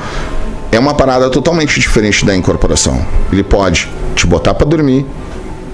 Já viu, para quem tá assistindo, MIB, Homens de Preto? Só paga a memória ali. Entendeu? Tu não dormiu. No Batuque do Rio Grande do Sul, tu tá sentado aí, teu orixá vem, tá, chegou, dançou, fez o que tinha que fazer lá, foi embora. A lembrança que vai ficar para ti é tu sentado aí, o tempo não andou. E eu tô dizendo pra ti o que eu entendo, tá, Felipe? Que essa questão de possuir, ela veio por uma necessidade. No meu caso, e existe vários outros casos. Só que chegar aqui, ou em qualquer lugar, dizer que isso não existe, é como eu disse, é dizer que, por algum caso, eu não me incorporo, eu não me incorporo inconscientemente, eu tenho consciência, eu vejo tudo, então tu também tem que ver. Então quer dizer que como é que tu vai medir a tua incorporação pela minha? A experiência é diferente da minha. É óbvio, cada ser humano é um universo, cada processo. Mano, é óbvio, paladar, perfume. Tu vai colocar um perfume, na tua pele vai ser um odor, na minha vai ser outra. Verdade. Eu não tô aqui pra subjugar ou generalizar. Mas isso é explicado os próprios espíritos falam. A urbanização do culto, o conceito de tirar o culto, que é um culto de resistência periférico, e levar para as grandes metrópoles, para grandes centros, e principalmente riquezas e castelos, fizeram que médios ficassem distante da verdadeira essência e da energia. Por quê? Hoje nós temos fibra ótica, cabos de tensão e passando para tudo que é lado. Por dentro do mar. Tu tá entendendo? Isso influencia, sim, no campo vibratório e principalmente nos portais energéticos que são abertos aqui na Terra. Antigamente o terreiro, e por isso que carregava o nome terreiro, era de chãozinho batida, a encruzilhada não tinha o asfalto, não tinha tubulação de 50 mil cabos de ótica passando em cima da cabeça por baixo. Então tu tinha uma energia muito mais pura e por isso nós tínhamos incorporação antigamente totalmente inconsciente. Agora, vou pegar uma pessoa hoje, nos dias atuais, levar aqui na esquina, aqui na encruzilhada, irmão, é muito provavelmente que ela incorpore a Tinha. Muito provavelmente que ela incorpore... A Tinha é os avatar. Entendeu? É muito provavelmente. E aí que vem o grande lance do animismo, o grande lance das pessoas mistificar, criar até mesmo, né, algumas personalidades que não é dela. Então assim, eu não tô, mais uma vez, eu não tô aqui para julgar nem nada, mas eu não posso ditar a minha incorporação como regra para outras. Mestre Phelps. Quem é Mestre Phelps? A gente estava falando ali fora sobre rótulos, que você não usa o rótulo de Tatra, falamos sobre isso. E quem é Mestre Phelps? Esse Mestre Phelps é o homem que nasce há 18 anos atrás. Eu tenho 42 anos de idade, como eu te falei, né, Rafa? Eu vou fazer 43. Esse ano ainda? Esse ano, desse Você ano. tinha 22 anos de idade, surgiu o Mestre Phelps. Eu saí de dentro da casa da minha mãe com 10 anos de idade. Como filho mais velho. Pra onde que eu fui? Eu fui cuidar de carro, eu fui catar resto de fruta na feira, eu fui catar papelão. E eu estudava numa escola, pra quem é da Zona Norte de Porto Alegre, Rio Grande do Sul, da Vicanabá, que era uma escola de uma galera melhor de grana. E eu morava na carcaça. O que é uma carcaça? É um esqueleto, né? Um esqueleto de um prédio. E eu frequentava essa escola. E com 10 anos eu entrei dentro da casa da minha mãe e disse que eu não queria mais estudar lá. Porque eu vestia o sapato mocassino da minha mãe, eu vestia a calça de abrigo da minha mãe pra ir pra escola. No Rio Grande do Sul faz frio pra caramba. Porra, caralho. Entendeu? Usava aqueles... blusão, sabe? O blusão que é de gola aqui de tudo mulher. Uhum. Usava da minha mãe, velho. Com 10 anos de idade. Não tinha roupa na parada. Nada. As pessoas chegam em mim e dizem assim, eu sou pobre, eu passo fome. Essas pessoas não sabem o que é isso. O conceito de fome é diferente do conceito de miséria. Nós já dormimos pra enganar a fome. Eu já dormi pra enganar a fome. E aí, meu velho, eu era apaixonado por uma menina nessa escola. Pra te ter uma ideia, que eu era tão, tão pobre, vou dar risada disso, que é engraçado. Eu tinha cabelo nessa época, viu? Eu tinha o cabelo meio índio, assim, aqueles cabelos indígenas, sabe? Escorrido. E a minha mãe pegava a tesoura que ela mesa afiava lá na pedra e cortava, ficava eu em Playmobil. Colocava tigela. Playmobil, irmão. Quem nunca? Sabe? A franja aqui. É isso mesmo, tô ligado. Saudade Saudade de nada. do cabelo? Nada. Porque ali eu tive diversos apelidos. Negativo, obviamente. O que eles conhecem hoje como bullying? Você gabaritou. Esquece. Eu pintava, eu ganhava tênis de alguma prima. Prima rica era a família que era assalariada, né? Daí uma prima rica, o tênis velho, eu vou te mandar aí. Aí vinha com aquela fitinha rosinha, pegava a canetinha, pintava, mano. Entendeu? E aí, seguinte, eu me apaixonei por uma guriazinha da escola. Uma menina. Sim.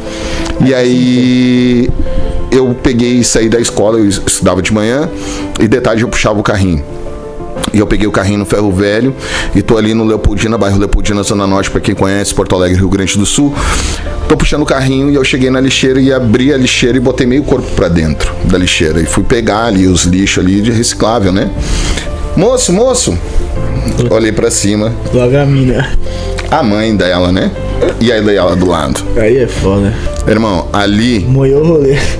Eu entrei dentro da minha casa e disse, tô indo embora. Pega a mão, né? Tô indo embora. Tudo nijada mesmo.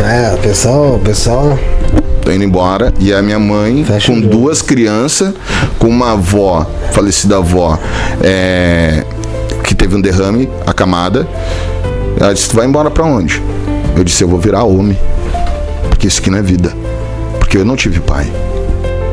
E eu vou dar uma vida pra senhora e vou tirar meus irmãos dessa miséria aqui. E foi aonde, então, eu fui pra sinaleira vender bergamota, que é tangerina aqui, né? Fui vender bergamota, fui vender suco, que eram uns carrinhos que pareciam uma laranja, assim, redonda. Parada, tá ligado? E ali eu conheci a rua, né, irmão? E aí, abandonou a escola, abandonou tudo. E quando tu conhece a rua... É o povo da rua. Tu conhece o caos. Ali eu conheci, então, o lado mais obscuro que a rua pode te oferecer. Como que eu enganava a fome? Através do uso de quê?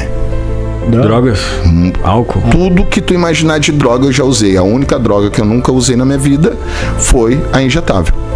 De resto. Já fumou pedra? Mano, eu pesei 42 quilos. Só o osso, só a carcaça mesmo. Eu peso hoje 115 quilos, irmão. É o bagulho. E pra você sair das drogas? Aí que vem o lance. Mas você chegava a ficar na rua mesmo? Pá, Claro. Pedra mesmo, pá. Medusa, o que não encostava virava pedra. Mas aí então aquilo que você prometeu pra sua mãe que você ia buscar uma melhora pra sua família, você que não acabou destruindo tudo, né? Porque Mas você... quem disse que a rua te dá alguma coisa? É que quando você fala assim... Quem te disse que a rua te dá alguma coisa? Pra te ganhar a rua, tu tem que ganhar a confiança de quem domina a rua. E quem domina a rua não anda nos caminhos corretos, irmão. Quem domina a sinaleira é o cara que tem um conhecimento com baseadinho, que tem um conhecimento com... Na minha época era loló, na minha época era balão mágico. Pra quem não sabe o que é balão Pô, mágico... quero saber o que é o balão mágico. Balão mágico era o saco de leite. Tomava o leite, eu não sei se tem batigute aqui, mas era o leite. E aí tomava o leite, pegava a cascola, cola de sapateiro, lá dentro...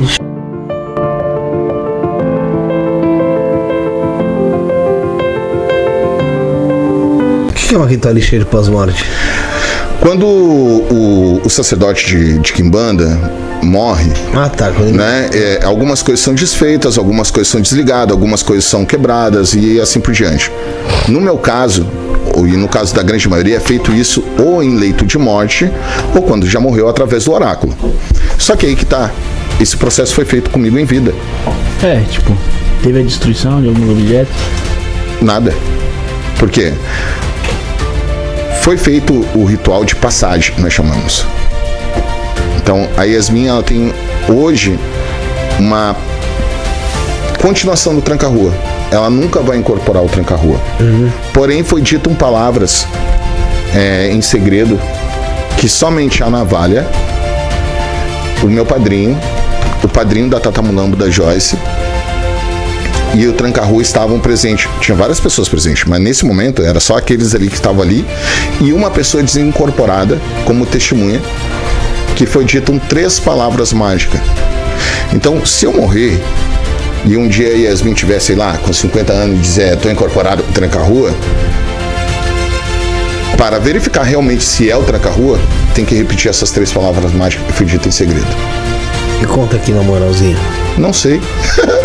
Eu não sei. Quem sabe são as testemunhas que estavam lá. E se as testemunhas morrer? Então, isso é passado. Não, isso é passado. Mas tipo, se morrer do nada. Não, isso é passado. Isso é passado. O Exu vem e ele fala, né? Ele vai falando, ó, tem que passar adiante lá o segredo. Chama o fulano de tal. Ó, tem que passar o segredo. Isso é passado. A ritualística, ela é feita pós-morte. Quando o Tranca-Rua chega na minha cabala, e já tinha passado um longo tempo, e diz assim, eu quero fulano, beltrano, os padrinhos dos meus filhos, eu quero os filhos todos aqui, que a gente vai ter uma conversa muito séria aqui. Eu venho aqui daqui a tantas luas. Quando ele vem nesse dia, ele diz assim... Pega o seu papel e seu riscador e senta aí. Ó, tá vendo que dali vai pro seu Daniel do João, aquilo dali vai pro malandro. E começou a dar as coisas tudo de dentro da cabala, irmão, do meu templo. E ali eu já, tipo, como assim? Não, mas ninguém vai levar nada agora. Eu tô deixando testamento. E essa menina aí, ó, que era Yasmin, essa menina aí vai passar pelo ritual. Fala lá, padrinho e tudo mais, vamos fazer. Aí quando eles me deram essa notícia, que o Tranca-Rua foi embora, eles passaram essa informação pra mim, Rafa, Filipão, eu disse, entendo que eu vou fazer esse ritual, porque se eu fizer o ritual, amanhã é meu caixão. Fui no hospital, mentira, fui na clínica, pedi pra eles pagar um check-up caríssimo. Eu devo estar com alguma doença terminal, eu não sei. Mano, nada, nem colesterol ruim eu tenho, porra. Tá. Eu disse, Joyce, tá acontecendo alguma coisa que eu não sei, Joyce. Vou jogar. Nada no oráculo. E procura daqui, procura dali. Alguma coisa está acontecendo. E meu padrinho, e aí, vamos fazer obrigação, meu Tranca-Rua deixou recado, Vamos fazer, tem que fazer. Imagina, vai acontecer alguma coisa contigo, tu vai deixar essas gurias desamparadas e teus filhos, todo mundo desamparado. Vamos fazer, Depois que tu morrer, não adianta chorar, Vamos fazer. Eu, porra, vou morrer, mano. Aí o Caveira do meu padrinho veio. Para de pancada. Caveira é uma viagem, né, Joyce? Para de pancada. O Tranca-Rua falou, tá falando, nós vamos fazer. Vai lá e vai fazer. Eu vou lá e vou fazer junto contigo. Pensa na tua filha, não foi a tua filha que te ajudou? Então pensa na tua filha, amanhã depois vai ter os caras querendo se abusar, passar a mão na tua mulher e na tua filha por causa de macumba. Deixa elas armadas. E uma faca não é uma faca é uma arma. E aí, é mais 2 armas dentro da cabala. Vamos fazer, porra. Confia no Tranca-Rua. Ali meio que eu aceitei a parada, entendeu? E aí fizemos todo o processo. Quimbanda, no Brasil, culto de feitiçaria brasileira, é o culto de bruxaria e feitiçaria brasileira. E as pessoas têm que entender isso definitivamente. O Quimbanda não tem nada a ver com África. O culto de Quimbanda que a gente faz aqui no Brasil, nada tem a ver com África, diga-se de passagem. Por quê? O Quimbanda em África faz parte do culto da Umbanda. O Quimbanda em África, ele faz parte do culto da Umbanda. Existe a Angola que se chama Umbanda e lá o sacerdote é chamado de Quimbanda. E esse sacerdote, ele só manipula ervas. Ele é conhecido como curandeiro. Ele não pratica e nem feitiçaria e nem tampouco nenhum tipo de ritualística, a não ser que seja benzimento e curas de ervas medicinais. A Quimbanda é brasileira. Totalmente brasileira. Ela é apoiada em 3 pilares. Banto, a influência dos povos bantus. Principalmente no... E quando nós falamos bantus, a galera tem que entender. Quando nós falamos bantus, nós não estamos falando de um povo. Estamos falando de um aglomerado de tribos que foi dada como bantus. Então, nós temos a influência dos povos bantus, nós temos a influência dos povos europeus e dos povos indígenas. Os primeiros a chegarem no Brasil, e é isso que eu falo, inclusive, né, a galera lê o livro da página 50 para frente, não foram os escravos vindo de África. Não. Né? Foram os degradados. Os degradados vieram primeiros. Aqueles que estavam presos nos calabouços de Portugal por atacar a coroa, por roubar, por se prostituir, por praticar inclusive feitiçaria e magia europeia. Foram esses que vieram para cá. E o conceito da bruxaria veio primeiro para o Brasil por eles. E quando eu falo bruxaria, eu estou falando da bruxaria medieval. Da bruxaria que era praticada tanto, que eu vou falar aqui, tanto dentro da igreja A igreja que as pessoas podem ver e a igreja que as pessoas não podem ver. E aí nós temos a influência dos povos bantus e nós temos, então, a influência da pagilância indígena. Agora, o Exu, o pó, não sei... Cara, eu posso dizer, eu tô dos dois lados da mesa, eu venho do Rio Grande do Sul e eu tô aqui em São Paulo. Essa questão que eu vejo aqui hoje, né, dentro de São Paulo e dentro da grande questão do Brasil, as pessoas dizem, mas a quimbanda é diferente porque muda de estado para estado. Olha só, nós temos uma coisa chamada fundamento. A palavra fundamento vem de fundação. Fundação vem daquilo que é alicerce, aquilo que é apoiado. Então nós vamos ter sim influências culturais e nós vamos ter sim diferenças, né, de sotaque, de idioma, de comida, de paladar e tudo mais. Só que o fundamento, ele não muda. O que muda são os conceitos. E aí são as influências culturais. Então, de onde sai essa questão de pó embaixo da pele, de abertura de cura, de todos esses ritos que vocês já ouviram? Da África. Óbvio que não, do candomblé. Então, mas o candomblé, ele também tem um candomblé é brasileiro, né? Aonde? Não, ele é brasileiro, mas assim, ele é inspirado totalmente na África. O candomblé, o culto de orixá, ele também é diáspora africana. O candomblé não existe em África. Não digo candomblé. A palavra candomblé, ela vem dos povos de Angola também. E lá em Angola eles não acreditam em orixá, eles acreditam em quice. Sim. A palavra candomblé lá é do dialeto quimbundo, candombé ou candombe, que é uma dança ancestral praticada lá. Vem dos povos bantus. O que eu estou tentando dizer aqui, Felipe, é que é o seguinte, o conceito de raspar, o conceito de abrir cura, o conceito de colocar pó, o que eles falam de penetração de elementos, de implantação, são influências regionais. Mas isso também existe na África, né? Mas não no conceito de Exu e Pombagira. Eu entendo, que aí você vai dizer que, na verdade, acabaram pegando um ponto de outra vertente e incluindo ali... Sim. Não de vertente. Uma vertente, eu digo, de outra religião. Isso. Sim. Por quê? Até porque a gente eu falo vertente porque tem muita gente que mas como religião. Sim, existe. Não, mas eu também não. E existem muitos Exus que têm origens nos povos originários, né? Só que aí nós vamos ter que entrar numa outra parada que é o ancestral da terra. Porque aí que tá... Porque assim, vamos chamar o bloco. Bora. Porque quimbanda no Brasil, culto de feitiçaria brasileira, é o culto de bruxaria e feitiçaria brasileira. E as pessoas têm que entender isso definitivamente. O culto de quimbanda que a gente faz aqui no Brasil nada tem a ver com a África, diga-se de passagem. Por quê? O quimbanda em África faz parte do culto da Umbanda. O quimbanda em África, ele faz parte do culto da Umbanda. Existe a Angola que se chama Umbanda e lá o sacerdote é chamado de quimbanda. E esse sacerdote, ele só manipula ervas. Ele é conhecido como curandeiro. Ele não pratica e nem feitiçaria e nem tampouco nenhum tipo de ritualística, a não ser que seja benzimento e curas de ervas medicinais. A quimbanda é brasileira. Totalmente brasileira. Ela é apoiada em 3 pilares.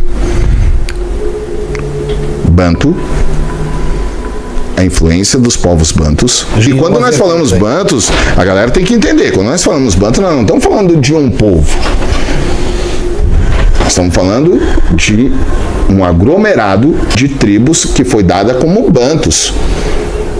Então, nós temos a influência dos povos bantus, nós temos a influência dos povos europeus e dos povos indígenas. Os primeiros a chegarem no Brasil, e é isso que eu falo, inclusive, né, a galera lê o livro da página 50 para frente, não foram os escravos vindo de África. Não. Né? Foram os degradados. Os degradados vieram primeiros. Aqueles que estavam presos nos calabouços de Portugal por atacar a coroa, por roubar, por se prostituir, por praticar inclusive feitiçaria e magia europeia. Foram esses que vieram para cá. E o conceito da bruxaria veio primeiro para o Brasil por eles. E quando eu falo bruxaria, eu estou falando da bruxaria medieval.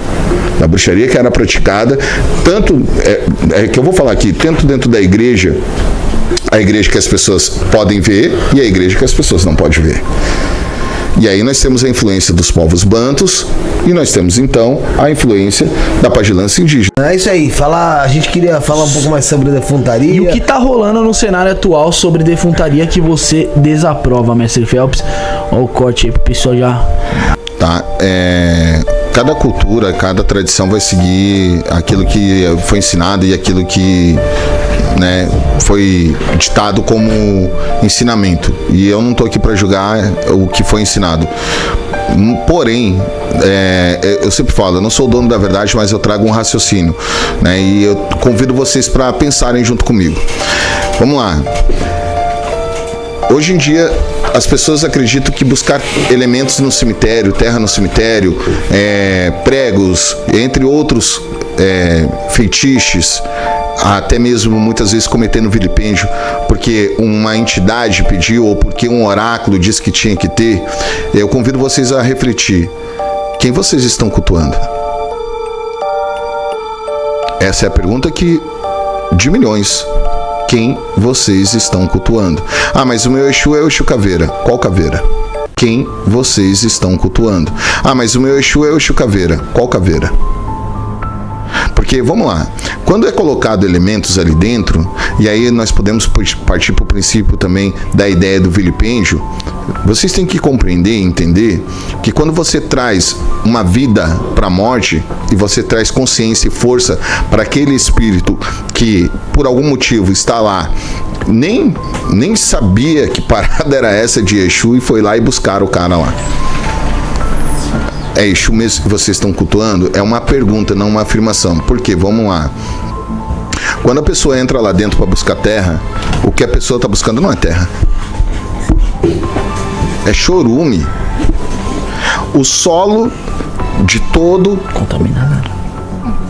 Ao redor, não precisa nem ser dentro, ao redor do cemitério é contaminado de chorume. Tem até eles têm até tipo um sistema próprio para coletar aquilo ali. Sim. Senão é perigo até de explosão, né, mano? Sim. Aí escorar 4. Então, aí eu pergunto para vocês, essa terra foi coletada, essa terra foi levada para dentro do assentamento, beleza? Beleza. Aí eu pergunto para vocês, tá, qual o preparo que essa terra teve? Como assim, qual preparo? Porque ela precisa ser preparada. O fato é que quando nós falamos de cemitério, nós estamos falando de um chorume e nós estamos falando de carne que desencarnou e não teve tempo ainda de desprender e recebe então a oportunidade de ser cultuada por alguém que ela nem sabe quem é. Peraí, eu tô levando aqui uma terra, eu tô levando centenas de milhares de fagulhas de morto, cara, pra dentro do assentamento que eu tô dizendo que é o tranca-rua. Tá, mas o tranca-rua não é um espírito? Então, peraí, então não é o tranca-rua. Eu tenho fragmentos de vários espíritos que eu nem sei quem é. E aí as pessoas dizem, pô, eu conheci o tranca-rua, o tranca-rua naquele dia tava tão feliz, daí fui lá novamente na outra vez lá, é um outro tranca-rua. Diversas personalidades. Você começa a perceber, inclusive, que isso vai trazendo efeito na manifestação do espírito que se apresenta como Exu, e por isso que quem vai fazer um assentamento tem que ter o conhecimento alquímico, tem que ter o conhecimento realmente do que está fazendo, e principalmente, olha bem que eu vou falar aqui, não é em qualquer lugar que se pega elementos. Porém, o que eu estou tentando explicar, Felipe, é que assim, não sei se está bem claro, que as pessoas estão indo buscar coisas aleatórias dentro do cemitério para fazer assentamento, e aí eu vou ter que ir contra o sistema, e isso vai gerar polêmica aqui. Quando o sistema que você fala é contra o que é pregado. Tá, no geral. No contexto geral. Tá. É teu ancestral, tu pode botar Exu dentro da tua casa porque Exu não é cachorro. Tá, peraí. Torno a convidar vocês a refletir. Se você foi lá no cemitério, pegou churume humano, pegou coisas que você nem sabe se aquela pessoa morreu de câncer, ou era um assassino, ou se era... Tu não sabe quem eram aquelas pessoas lá. E tu levou pra dentro da tua casa, quem você está cultuando? É a pergunta que eu faço e ninguém consegue me responder, Felipe. A única pergunta que eu faço e ninguém consegue me responder. Quem você está cultuando? É a pergunta que eu faço e ninguém consegue me responder, Felipe. A única pergunta que eu faço e ninguém consegue me responder. As pessoas dizem, meu ancestral, quem é teu ancestral? É minha bisavó. Peraí, quem é tua bisavó? minha bisavó, a Dona Maria. Hoje ela se apresenta como Padilha na minha vida. É minha bisavó por parte da minha mãe. Aí eu pergunto, tua bisavó era o quê? Era uma senhorinha, frequentava a igreja católica. Ela fazia o quê? Nada, ela costurava, cuidava dos netos. Mas eu não tô perguntando sobre isso. O que a tua avó fazia dentro do culto? Qual culto? O culto dos mortos. Ela tem que ter vivido aquele curso dos mortos pra ser ancestral da pessoa ali, você fala. É óbvio, porque se a pessoa, vamos lá, eu tô cultuando o meu ancestral, aí o sistema vem e diz assim, você pode fazer o seu assentamento, cultuar dentro de casa, porque é seu ancestral. Nem todos os Exus e Pombagiras são ancestral consanguíneo. Para ser um ancestral consanguíneo, esse ancestral, ele tem que ter deixado marcas e histórias aqui dentro do culto, na Terra, por algum momento. Se isso não aconteceu, sinto muito. Existe um sistema de agrupamento de espírito, onde os espíritos se afinizam e se organizam através de legiões e falanges. Se a tua vovó aqui, ou a tua bisavó, que você diz que é a Maria Padilha, desculpa, não me vejo como inimigo de vocês, tá? Desculpa. Mas se a Dona Maria só fazia bolinho de chuva, desculpa, o único axé que ela vai trazer pra tua vida é te ensinar a fazer bolinho de chuva. Tá bom, né? Pra alguns aí tá bom.